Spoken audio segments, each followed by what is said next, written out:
ಧರ್ಮಸ್ಥಳದಲ್ಲಿ ಇರುವಷ್ಟು ವ್ಯವಸ್ಥೆ ಯಾವ ಟೆಂಪಲ್ಗೆ ಹೋಗಿ ಇದೆಯಾ ಅಂತ ನೋಡಿ. ಅವ್ರಿಗೆ ಇಲ್ಲಿ ಮಟ್ಟನವ್ರಿಗೆ ಇಲ್ಲಿಯ ಬಗ್ಗೆ ಏನಾದರೂ ವಿಚಾರ ಗೊತ್ತೇ ಇರೋದಿಲ್ಲಲ್ಲ. ಏನು ಗೊತ್ತಿದೆ? ಯಾರಾದರೂ ಹೇಳಿದ್ರಲ್ಲಿ ಗೊತ್ತು. ನಾವಿಲ್ಲಿ 29 ವರ್ಷ ಇಲ್ಲೇ ಬದುಕಿದವರು ನಾವು, ನಮಗೆಲ್ಲ ಗೊತ್ತಿರೋದು. ನಮ್ಮಲ್ಲಿ ಸಾಕ್ಷಿ ಇದೆ ಅಂತ ಹೇಳ್ತಾ ಇದ್ದಾರೆ. ಸಾಕ್ಷಿ ಇದ್ರೆ ಕೋರ್ಟಿಗೆ ಸಬ್ಮಿಟ್ ಮಾಡ್ಬೋದಲ್ಲ ಅವರಿಗೆ. ಸಾಕ್ಷಿ ನನ್ನ ಕೈಯಲ್ಲಿ ಅಂತ ಮಾತಾಡೋದಲ್ಲ. ಬೆದರಿಸುವ ಕೆಲಸ ನಡೀತಾ ಇದೆ. ಖಂಡಿತ ಇದೆ ಬೆದರಿಸುವ. ಧರ್ಮಸ್ಥಳದ ಪರವಾಗಿ ಮಾತಾಡ್ತಾರೆ. ಯಾರು ಧರ್ಮಸ್ಥಳದ ಪರವಾಗಿ ಮಾತಾಡಿದ್ರೆ ಅಂತ ಹೇಳಿದ್ರೆ ಖಂಡಿತ ಹೊರಗಿಂದ ಬೆದರಿಸುವ. ಇದರ ಹಿಂದಿರೋ ಹುನ್ನಾರ ಏನಿರ್ಬೋದು? ಖಂಡಿತ ಈ ಕಮ್ಯುನಿಸ್ಟ್ ಅವರದು ಅವರೆಲ್ಲ ಕೈವಾಡ 100% ಇದೆ. ಖಂಡಿತ ಇದೆ. ಹಿಂದೂಗಳನ್ನು ಡಿವೈಡ್ ಮಾಡಲಿಕ್ಕೆ ನೋಡೋದು. ಅವನು ಜೈನ, ಇವನು ಸಿಗ್ಬ, ಹಂಗೆ ಇಲ್ಲ. ಸೌಜನ್ಯನಿಗೆ ನ್ಯಾಯ ಖಂಡಿತ ಸಿಗಬೇಕು. ಅವಳನ್ನು ಸಾಯಿಸಿದವರು ಕ್ರೂರವಾಗಿ ಬೊಬ್ಬೆ ಹಾಕಿ ಹುಚ್ಚರಾಗಿ ಬಂದು ಸಾಯ್ಬೇಕು. ಅದರಲ್ಲಿ ಎರಡು ಮಾತಿಲ್ಲ.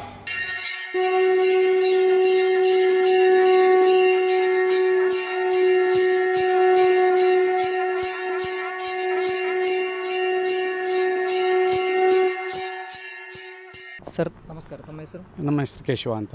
ಏನು ಮಾಡ್ತಾ ಇದ್ದಾರೆ? ನಾನು ಶ್ರೀಮುಡಿಯಲ್ಲಿ ವರ್ಕ್ ಮಾಡ್ತಾ ಇದ್ದೀನಿ. ಎಷ್ಟು ವರ್ಷದಿಂದ ಕೆಲಸ? ನಾನು 29 ಇಯರ್ಸನ್ನು ಮಾಡ್ತಾ ಇದ್ದೀನಿ. 29 ವರ್ಷದಿಂದ ಇಲ್ಲೇ ಕೆಲಸ ಮಾಡ್ತಾ ಇದ್ದೀನಿ. ಕ್ಷೇತ್ರದ ವ್ಯವಸ್ಥೆ ಬಗ್ಗೆ ಏನು ಹೇಳ್ತೀವಿ? ಮಾತಾಡಲಿಕ್ಕೇ ಇಲ್ಲ ಸರ್. ಇಲ್ಲಿ ನೀಟ್ನೆಸ್ಸು ಎಲ್ಲ ವಿಚಾರದಲ್ಲೂ ಬರುವ ಭಕ್ತಾದಿಗಳಿಗೆ ಎಲ್ಲ ಯಾವ ವಿಚಾರದಲ್ಲೂ ತೊಂದರೆನೇ ಇಲ್ಲ. ತೊಂದರೆ ಇದೆ ಅಂತ ಹೇಳಿ ಹೊರಗಡೆ ಒಂದೊಂದು ಪ್ರಚಾರ ನಡೀತಾ ಇದೆ. ಅದು ಅಪಪ್ರಚಾರ ಸರ್. ಅವ್ರು ಮಾತಾಡಲಿಕ್ಕೆ ತುಂಬ ಇರುತ್ತೆ. ಅವರಿಗೆ ಕೆಟ್ಟದಾಗಿ ಮಾತಾಡ್ತಾರೆ. ಅದು ಅವ್ರು ಏನೆಲ್ಲ ಮಾತಾಡ್ತಾರೆ ನಮಗೆ ಹೇಳಲಿಕ್ಕೆ ನಮಗೂ ಸರಿಯಾಗಲ್ಲ. ಅದು ಆ ರೀತಿಯಲ್ಲೆಲ್ಲ ಮಾತಾಡ್ತಾರೆ. ಪೂಜ್ಯರ ಬಗ್ಗೆ ತುಂಬ ಕೆಟ್ಟದಾಗಿ ಮಾತಾಡ್ತಾರೆ. ಮಾತಾಡಲಿಕ್ಕೆ ಒಂದು ಯೋಗ್ಯತೆ ಇಲ್ಲದವನೊಬ್ಬ ನಿನ್ನೆ ಏಕವಚನದಲ್ಲಿ ಮಾತಾಡ್ತಾನೆ, ತಮ್ಮಣ್ಣ ಶೆಟ್ಟಿ ಅಂತ. ನಾನು ಫೇಸ್ಬುಕ್ಕಲ್ಲಿ ಇವತ್ತು ನೋಡಿದ್ದೀನಿ. ಅದರಲ್ಲಿ ರೆಕಾರ್ಡ್ ಬಂತು ನನಗೆ, ತಮ್ಮಣ್ಣ ಶೆಟ್ಟಿ ಅಂತ. ಅವರ ಬಗ್ಗೆ ಮಾತಾಡುವ ಯೋಗ್ಯತೆಯೇ ಇಲ್ಲ ಅವನಿಗೆ. ಆ ರೀತಿ ಕೆಟ್ಟದಾಗಿ ಅವನು ಇವನು ಪೂಜ್ಯರ ಬಗ್ಗೆ, ದೇವರಿಗೆ ಸಮಾನ ಇರುವವರವರು, ಅವ್ರ ಬಗ್ಗೆ ತುಂಬ ಕೆಟ್ಟದಾಗಿ. ಹಾಗೆ ಮಟ್ಟಣ್ಣವರಿಗೆ ಒಂದು ಸಲ ನಾನು ಪ್ರಶ್ನೆ ಮಾಡಿದ್ದೆ. ಸಾಮೂಹಿಕ ವಿವಾಹದ ಮುಂಚೆ ಹೆಂಗಸರನ್ನು ಇಲ್ಲಿ ಯೂಸ್ ಮಾಡಿ ಕರ್ಕೊಂಡು ಹೋಗ್ತಾರೆ ಮದುವೆ ಮುಂಚೆ ದಿವಸ ಅಂತ. ಅದಕ್ಕೆ ನಾನು ತಮ್ಮನ್ನ ಇವ್ರ ಹತ್ರ ಮಟ್ಟಣ್ಣನವ್ರ ಹತ್ರ ಕೇಳಿದ್ದೀನಿ, ನಿಮ್ಮ ಹೆಂಡತಿ ಇಲ್ಲೇ ಮದುವೆ ಆಗಿದ್ದವರು, ಅನುಭವ ನೀವು ಹೇಳಿದ್ದ ಅವರಿಗೆ, ಅವ್ರು ಹೇಳಿದ್ದ ನಿಮಗೆ ಅನುಭವ ಅಂತ. ಅದಕ್ಕೆ ಅವರು ಪ್ರಶ್ನೆ ಇರಲಿಲ್ಲ. ಅವ್ರದ್ದು ಉತ್ತರನೇ ಇಲ್ಲ. ಆ ರೀತಿಯ ಮನುಷ್ಯರು ಅವರು ಇದ್ದರೆ ಇಲ್ಲಿಯ ಬಗ್ಗೆ ಏನು ಗೊತ್ತಿಲ್ಲದವರು ಸುಮ್ಮನೆ ಅಪಪ್ರಚಾರ ಮಾಡಬೇಕು ಅಂತಲೇ ಮಾಡಬೇಕಂತಲೇ ಬರೋದು ಅವರು. ಇಲ್ಲಿಯ ವಿಚಾರ ಇಷ್ಟು ಮಾತಾಡಲಿಕ್ಕೇ ಇಲ್ಲ. ಅಪಪ್ರಚಾರ ಮಾತಾಡಲಿಕ್ಕೆ ದುಡ್ಡು ತಗೊಂಡು ಏನು ನನಗೂ ಮಾತಾಡ್ಬೋದಲ್ಲ. ದುಡ್ಡು ತಗೊಂಡು ನನಗೂ ಬೇಕಾದಾಗೆ ಮಾತಾಡ್ಬೋದು, ಕೆಟ್ಟದಾಗಿ ಏನು ಬೇಕಾದರೂ ಮಾಡ್ಬೋದು. ಯಾಕಂದ್ರೆ ನನಗೆ ಬದುಕೋಕ್ಕೆ ದುಡ್ಡು ಸಿಗುತ್ತೆ ಬೇಕಾದಷ್ಟು. ಹೊರಗಡೆ ಹೋಗ್ಬೇಕಂತಲೇ ಇಲ್ಲ. ಆರಾಮ ಕೂತ್ಕೊಂಡು ಮಾತಾಡಿದರೆ ಆಯಿತು ಕೂತ್ಕೊಂಡು ಅಂಥ ಜನ. ಅವ್ರಿಗೆ ಇಲ್ಲಿಯ ಮಟ್ಟನವ್ರಿಗೆ ಇಲ್ಲಿಯ ಬಗ್ಗೆ ಏನಾದರೂ ವಿಚಾರ ಗೊತ್ತೇ ಇರೋದಿಲ್ಲಲ್ಲ. ಏನು ಗೊತ್ತಿದೆ? ಯಾರಾದರೂ ಹೇಳಿದ್ರಲ್ಲಿ ಗೊತ್ತಿದೆ. ನಾವಿಲ್ಲಿ 29 ವರ್ಷ ಇಲ್ಲೇ ಬದುಕಿದವರು ನಾವು, ನಮಗೆಲ್ಲ ಗೊತ್ತಿರೋದು. ಹಾಗೆ ನಮ್ಮಲ್ಲಿ ಸಾಕ್ಷಿ ಇದೆ ಅಂತ ಹೇಳ್ತಾ ಇದ್ದಾರಲ್ಲ. ಸಾಕ್ಷಿ ಇದ್ದರೆ ಕೋರ್ಟಿಗೆ ಸಬ್ಮಿಟ್ ಮಾಡ್ಬೋದಲ್ಲ ಅವರಿಗೆ. ಸಾಕ್ಷಿ ನನ್ನ ಕೈಯಲ್ಲಿ ಅಂತ ಮಾತ್ರ ಹೇಳೋದಲ್ಲ.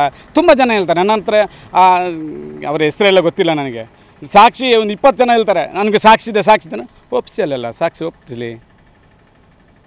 ಹಾಗೆ ಈಗ ನಾನೀಗ ಮಾತಾಡಿದ್ರೆ ನನಗೆ ಫೋನ್ ಕರೆ ಬರಲಿಕ್ಕೂ ಚಾನ್ಸ್ ಉಂಟು. ಯಾಕಂದ್ರೆ ನಾನು ಒಬ್ಬೊಬ್ಬನೇ, ಭಯನೇ ಇಲ್ಲ ಸರ್ ನನಗೆ. ಅಂದರೆ ಬೆದರಿಕೆ ಬರುತ್ತೆ? ಖಂಡಿತ ಬರುತ್ತೆ.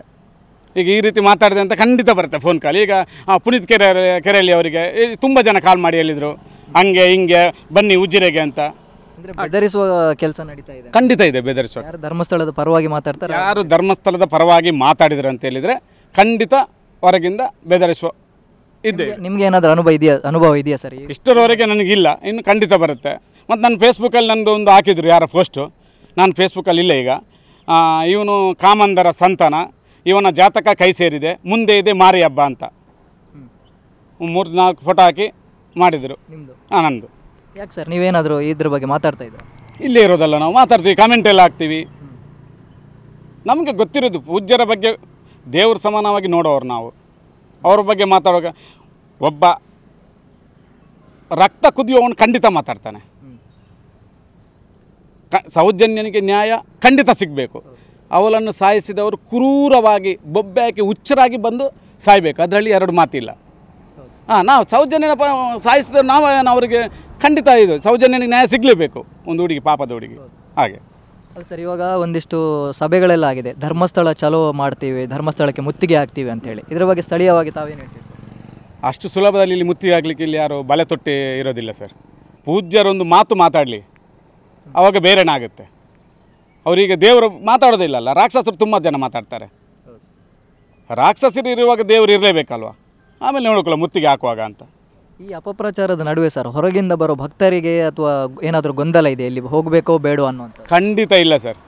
ಯಾವಾಗ ಅಪಪ್ರಚಾರ ಶುರುವಾಯಿತೋ ಆವತ್ತಿಂದ ದೇವಸ್ಥಾನಕ್ಕೆ ಜನ ಜಾಸ್ತಿ, ಕಮ್ಮಿ ಅಂತೂ ಆಗೇ ಇಲ್ಲ. ಖಂಡಿತ ಇದು ಆಗಲೇ ಇಲ್ಲ. ಇವತ್ತು ಒಬ್ಬರು ಮಾತಾಡುವಾಗ ಹೇಳಿದರು ಜನ ಜಾಸ್ತಿ ಆಗ್ತಾ ಇದೆ, ತಪ್ಪು ಕಾಣಿಕೆ ಹಾಕೋರ ಸಂಖ್ಯೆ ಜಾಸ್ತಿ ಆಗ್ತಾ ಇದೆ. ಖಂಡಿತ ಈಗ ಒಬ್ಬ ಮಾತಾಡಿದರೆ ಖಂಡಿತ ಅವನು ಒಬ್ಬ ಇನ್ನೊಬ್ಬರ ಎದುರಿಗೆ ನಾನು ದೊಡ್ಡ ಜನ ಆಗಬೇಕು ಅಂತ ಖಂಡಿತ ಮಾತಾಡ್ತಾನೆ. ಖಂಡಿತ ಮಾತಾಡಿ ಬಂದು ಇಲ್ಲಿ ಶರಣಾಗೇ ಆಗ್ತಾನೆ. ತಪ್ಪು ಕಾಣಿಕೆ ಖಂಡಿತ, ಅದರಲ್ಲಿ ಎರಡು ಮಾತಿಲ್ಲ. ಹೊರಗಿಂದ ಬರೋ ಭಕ್ತರು ಏನಾದರೂ ಇಲ್ಲಿ ಏನಾದರೂ ನಿಮಗೆ ಹೇಳೋದಿದೆಯಾ ಸರ್? ಕೆಲವರು ಯೂಟ್ಯೂಬರ್ಸ್ ಬರ್ತಾರೆ, ಅವರಿಗೆ ಆ ಒಬ್ಬ ಯಾರೋ ರಘು ತುಮಕೂರು ಅಂತ ಬಂದು ಇಲ್ಲೆಲ್ಲ ಹಂಗೆಲ್ಲ ವೀಡಿಯೋ ಮಾಡಿ ತುಂಬ ಅವನದೊಂದು ರಘು ತುಮಕೂರು ಒಂದು ಮಾಡ್ತಾನೆ ಅಪಪ್ರಚಾರ. ಒಂದು ಇಲ್ಲಿ ವ್ಯವಸ್ಥೆ ಸರಿ ಇಲ್ಲ ಅಂತ. ಧರ್ಮಸ್ಥಳದಲ್ಲಿ ಇರುವಷ್ಟು ವ್ಯವಸ್ಥೆ ಯಾವ ಟೆಂಪ್ಲಿಗೆ ಹೋಗಿ ಇದೆಯಾ ಅಂತ ನೋಡಿ. ಯಾವ ಟೆಂಪ್ಲಿಗೆ ಹೋದರೂ ಧರ್ಮಸ್ಥಳದಲ್ಲಿ ಇರುವಷ್ಟು ವ್ಯವಸ್ಥೆ ಇದೆಯಾ ಅಂತ ನೋಡಿ, ಅವಾಗ ಗೊತ್ತಾಗುತ್ತೆ. ಅಂದರೆ ವಿನಾಕಾರಣ ಧರ್ಮಸ್ಥಳವನ್ನು ಟಾರ್ಗೆಟ್ ಮಾಡ್ತಾ ಇದೆ. ಖಂಡಿತ ನಮ್ಮ ಕ್ಷೇತ್ರವನ್ನು ಟಾರ್ಗೆಟ್ ಇದೆ.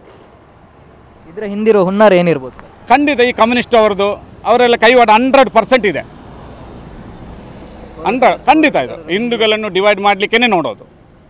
ಅವನು ಜೈನ, ಇವನು ಸಿಖ್, ಹಂಗೆ ಇಲ್ಲ. ಇದು ಹಿಂದೂಗಳನ್ನು ಡಿವೈಡ್ ಮಾಡಲಿಕ್ಕೆ ನೋಡೋದು. ಕೆಲವರು ಅರ್ಥ ಮಾಡ್ಕೊಳ್ಳೋದಿಲ್ಲ. ನಮಗೆ ಅರ್ಥ ಇದೆ, ನಮ್ಗೆ ಗೊತ್ತಿರೋದು. ನಾವು ಸಂಘಟನೆಯಲ್ಲಿ ಇರೋದು, ನಮಗೆ ಗೊತ್ತಿದೆ. ಹಾಂ, ಕೊನೆಯದಾಗಿ ಸರ್, ಹೊರಗಿಂದ ಬರೋ ಭಕ್ತರಿಗೆ ಏನಾದರೂ ಗೊಂದಲ ಇದ್ದರೆ ಅದ್ರ ಬಗ್ಗೆ ತಾವು ಇಲ್ಲಿ ಬರೋರಿಗೆ ಏನು ಹೇಳ್ತೀರಿ? ಖಂಡಿತ ಧರ್ಮಸ್ಥಳಕ್ಕೆ ಬರುವವರು ದೇವರನ್ನೇ ನಂಬಿ ಬನ್ನಿ, ಪೂಜ್ಯರನ್ನು ನಂಬಿ ಬನ್ನಿ. ಖಂಡಿತ ಯಾವುದೇ ಒಂದು ತೊಂದರೆ ಆಗೋದಿಲ್ಲ. ತೊಂದರೆ ಇಷ್ಟರವರೆಗೆ ಆಗಿಲ್ಲ, ಇನ್ನೂ ಆಗೋದಿಲ್ಲ. ಟಿವಿ ವಿಕ್ರಮ, ದೇಶ ನಿಮ್ಮ ಕೈಯಲ್ಲಿ. ವಿಕ್ರಮದ ಕಾರ್ಯಕ್ರಮಗಳನ್ನು ನಿರಂತರವಾಗಿ ವೀಕ್ಷಿಸಲು ಸಬ್ಸ್ಕ್ರೈಬ್ ಮಾಡಿ, ಬೆಲ್ ಐಕನ್ ಒತ್ತಿ.